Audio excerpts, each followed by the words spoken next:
Howdy everyone, and welcome back to The More You Grow. We finally made it out here to Belton, to the Bell County Expo Center for Mother Earth News Fair Day 1. And we've got a lot of cool stuff coming up today. We're gonna see all the booths they have here. I'll show you all some of those. We're gonna go to a few talks. Then we're gonna meet up with the Texas boys here in a little bit and have a meetup. So I'll be sure to film that and we'll maybe get a little bit of video together. But it sounds like a lot's gonna be happening today, so stick around. I'll show you what's coming up along the way.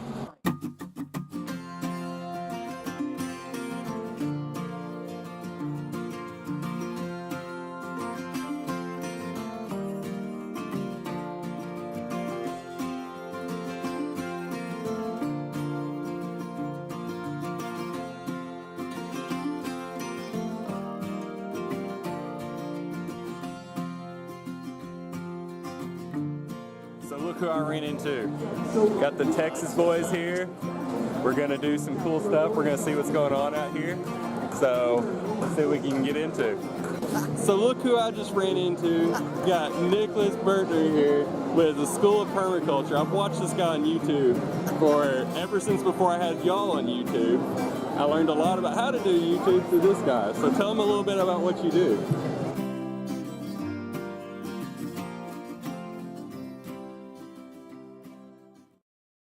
Lots of different properties of elderberries. We know that there's one of the very strongest antioxidants out there. It's filled with good antioxidants, keep you from getting the flu, all that kind of stuff. The second one out of this program was the Bob Gordon. Bob Gordon is just the opposite in that it's very determinate.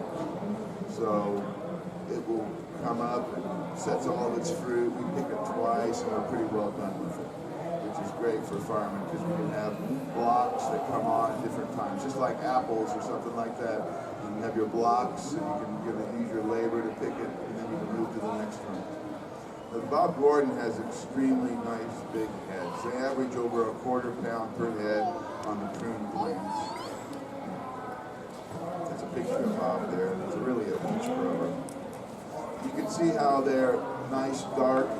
One of the things that the hardest thing to select for in all these was the even ripening of the clumps, because we don't want any green berries in here. They make things taste bad. And we used ranch elderberry is probably my favorite one of them all. It's the very first one to bloom. It comes on, it's very determinate, so we only have to pick it a couple times. It's much more drought resistant, takes the clay, soils more, and the heat more. Nice big heads on the ends. Just had an awesome long conversation with Terry from River Hill Harvest that has the elderberry farm. I just bought a ton of elderberry cuttings from him. This is a lot. So I'm gonna get these propagated out and I'll show you what I do along the way. Hopefully they're gonna do well. We can get these planted out at the farm in our forest garden when we get started. That should be fun to see how they do, the different varieties do in Texas, and see what kind of fruit we get. Hopefully we get good fruit to try out and make some awesome juice and other good things with. So we're outside Mother Earth News Fair now, and check out this solar apparatus. That is amazingly huge. I would like to call that flower power if I had an option. Maybe I can market that one day. But let's go find out a little bit more about it. All right, we're here with Rodney with Smart Flower. Tell us a little bit about this contraption behind us. All right, this Smart Flower is a self-contained, all-in-one solar system. It will generate 4.5 kilowatts of power per hour, and that's enough to power a 2,000 square foot home. Now what it does is in the mornings it's all folded up. It's just like a real flower. It's all folded up. In the morning when it sees the sun, it opens the petals, it locks onto the sun, and then it tracks the sun all day long. At the end of the day, it takes the petals, folds them back up, and tucks them neatly away.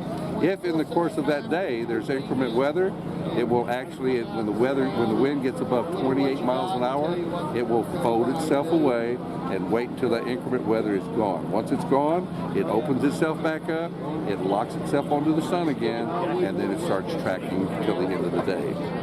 So this system here costs about $30,000. You get a 30% rebate from the government, which is about $9,000, which brings the cost down to about $21,000. That $21,000 now can be written off in 1 year versus 3 years. So you have a lot of good incentives to get this today, because these incentives may not last to the end of this year. So anyway, it's time to get it right now. So if you want to save money on your electric bill, this is the smart flower way to do it. So if you want to get into the solar business, I think this is the way to go. You don't have to worry about figuring out where your sun is or anything like that. It's going to do it for you. I might look into this one day, but let's see what else we can get into. So we're still just hanging out with the Texas boys. I had to show y'all. We've got some cute little chickens here. Give y'all a close up of that. Check out the brooder setup they have here. Everybody loves baby chickens, right? They got their little heater set up here, a heat lamp. Looks like they're chilling and having a good time. So check out what we have here, you guys. We got some chicken action going on here. Got all kinds of chickens. Got some smaller chickens down here. All kinds of breeds. Yeah, exactly. So yeah, got all kinds of good stuff here at the Mother Earth News Fair so far. Let's see what else we can get into. So here we are, we got the rabbits. This is actually from Bryan, right next to where I'm going to school at. Got some cool looking rabbits. Check these out. Oh yeah, that one's super chilling right there. The name of the program today is Vegetables Love Flowers, which is actually the name of my new book that'll be out in about 40 days. March 27th is what Amazon and all the booksellers are saying when it'll start shipping. So, you know, the loaded question is, why do vegetables love flowers? It's for the company they keep, y'all. It is that very, very simple. Flowers bring in the beneficial insects. They bring in the pollinators. Yes, bees are attracted to pea blooms and bean blooms and tomato blooms, but there just isn't enough of them to really attract them to come in and to set up housekeeping. And so flowers are the root of all good things that can happen in a garden. Slowly but surely, that's what really started me on my journey of figuring out that nature provides the most powerful pest control and pollination.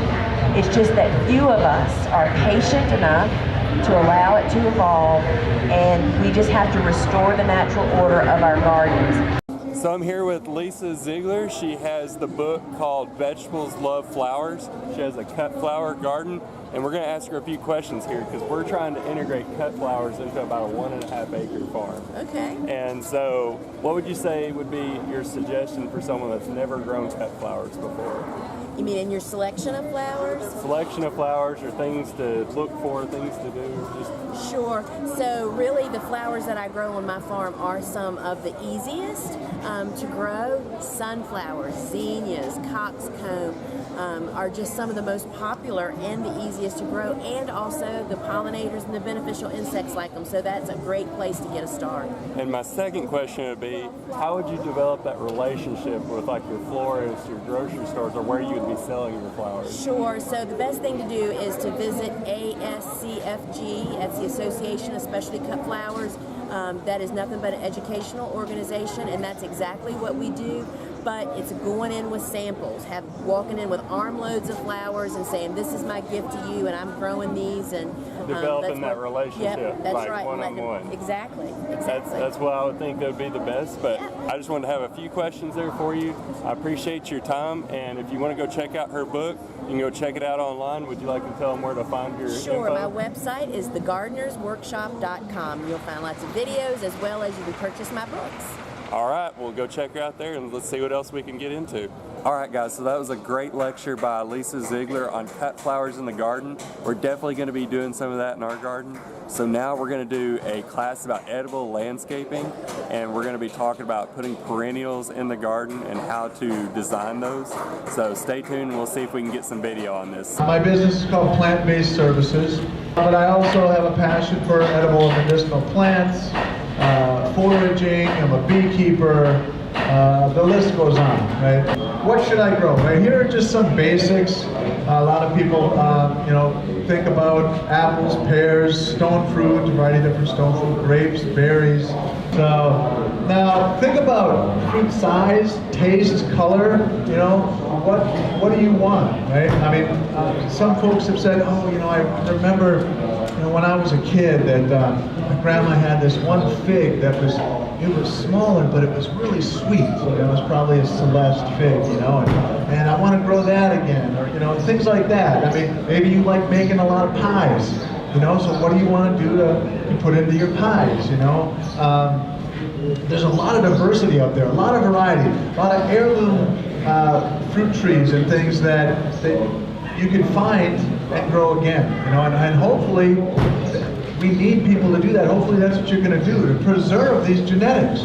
All right, guys, we went to the edible landscaping. We saw that, a little bit of that. We got Little John here. We'll go with that. And we're going to ask you a few questions. So if somebody wanted to get into edible landscaping, where would you say for them to start at? If they have like a blank slate, never started, anything like that? Well, a really good place to check with, you want to get a few books on it. So, Uncommon Fruits for Every Garden by Lee Reich. That's a really good book. Edible Landscaping by Rosalind Creasy. That's an old one, but it's still really relevant today. Those are a couple really good starters, you know. Okay. And if someone's never grown anything before, would you say there's a certain kind of plants that would be better for them versus other kinds? Would you say like fruit trees over anything else or something like that? I like to encourage people to grow perennials because, I mean, you know, once they're in the ground and they're established, you're able to just annually, you know, just harvest off of them. You don't have to worry about tilling and, you know, planting every year. So that's nice. Right. So I guess if somebody wanted to start, if they had limited space, how would you say to go about that if they don't have much space to go with? Okay, well, I guess if they don't have much space. If they got like your average urban yard. Urban yard, yeah. Well, even in any urban yard, you have space for fruit trees. So the first thing you want to plant is your trees because those are going to take the longest to produce, right? The old adage, when should you plant a tree? 20 years ago. When's the next best time? Today? Right. So, you know, you do that, and then once you've got your trees where you think you want them and thinking about that space in your design, you know, then think about what you want to plant around those trees as a guild, right? In permaculture, they talk about guilds and things, and kind of companion plantings, things that are going to be able to work well underneath the canopy of that tree. Okay. So if you wanted to find out any more information about things that you're doing or anything like that, where can they go to find you? I have a website, plantbasedservices.com. Pretty much everything I do is there. You can always find other things, but you know, Facebook, I'm on Facebook too. You can find me there. Okay. So. Yeah, so we'll check on all that, and we're gonna go see what else we can get into. Okay guys, so I'm back in College Station. I went and did a few other things after the lectures y'all just saw, but I wasn't able to capture all that on camera. I had so much fun on this trip, and I met so many amazing people that I hope to keep in contact with, because I'd love to do some more videos with them in the future. Hopefully we can make that happen. I learned so much on this trip as well that I don't even know where to start. Hopefully y'all learned a few things as well. And if you would, leave it down in the comments. What was your favorite part of what you saw in this video? And what did you learn along the way? Leave it down in the comments. I would love to hear that. And if you haven't done so yet, be sure to subscribe to the channel. That way you can be there when all these new videos come out. Be sure to give this video a like, and be sure to go like us on Facebook. And until next time, I hope you'll join me right here on The More You Grow.